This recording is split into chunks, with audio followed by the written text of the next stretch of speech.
Mula dito sa Paway, Ilocos Norte, katabi po natin ang top 1, si Engineer Alexis Castillo Aligado.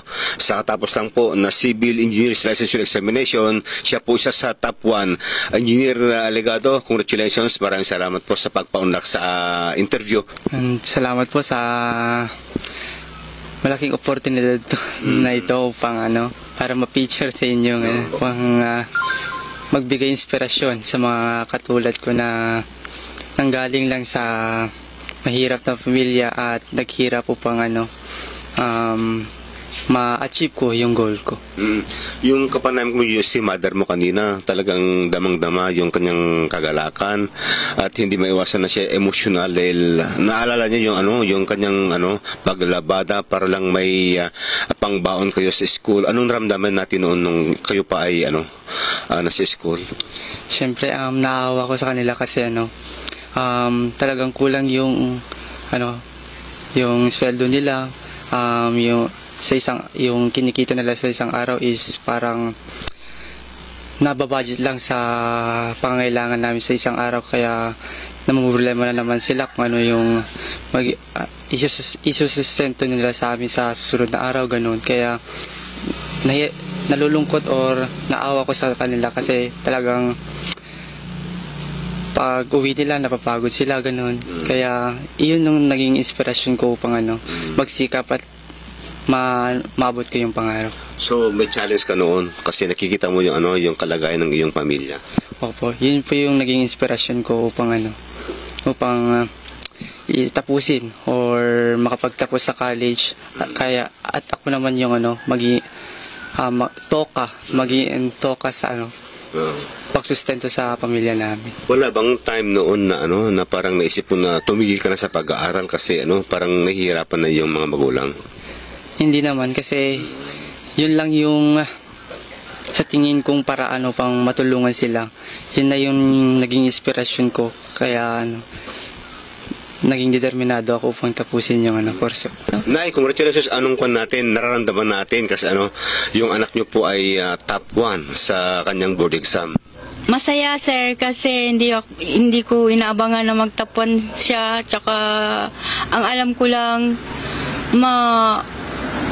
pumasa siya sa board exam na ito, at saka pagkatapos yun board exam makapasa siya, magkaroon ng trabaho para makamit niya yung mga gusto niyang bilhin para sa sarili niya, ganun, sir. At saka masaya na rin ako sa kanya kasi naging siya nakamit niya yung gusto yung niya, maabot niya yung gusto niya na course, sir, kasi yung ba talaga ang gusto niyang kunin nung bata pa siya? Sir, kasi nagdo-drawing siya. Tapos nung hindi waiting list dito yung MMSU, sir,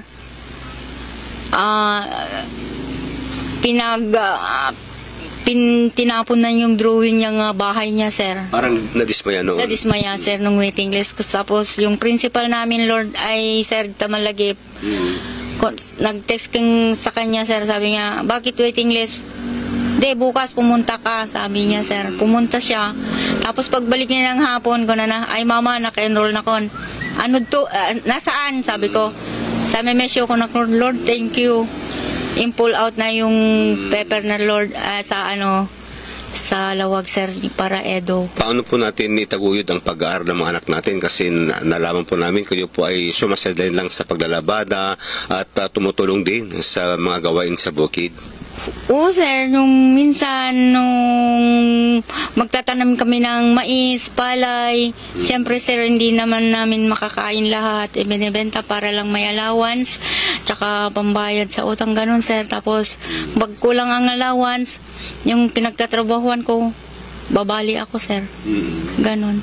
Tapos, pag binayaran ko na, bakit may pera ka na ba? Hayaan mo na muna. Ganun, sir, yung mga iba. Magkano naman yung kinikin natin sa paglalabada? Yung iba 450, 500, sir.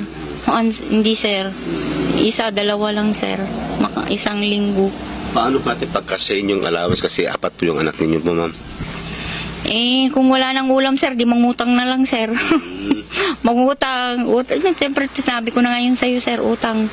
Utang jay. Pag mera, bayad. Ganun lang, sir. So, Nay, masabi natin na ang kahirapan ay hindi hadlang sa edukasyon ng mga anak. Hindi, sir. Nasa kanila na yon. Yun ang sinasabi ko sa kanila nga, porsigida lang, sir. Kasi wala akong maibibigay sa kanila na di yung pag-aaral nila. Pag magkatrabaho ni sila, may maganda silang hanap buhay, hindi ko na sila problema pag akong nagkatanda. Yun lang ang iniisip ko, Lord, sa kanila.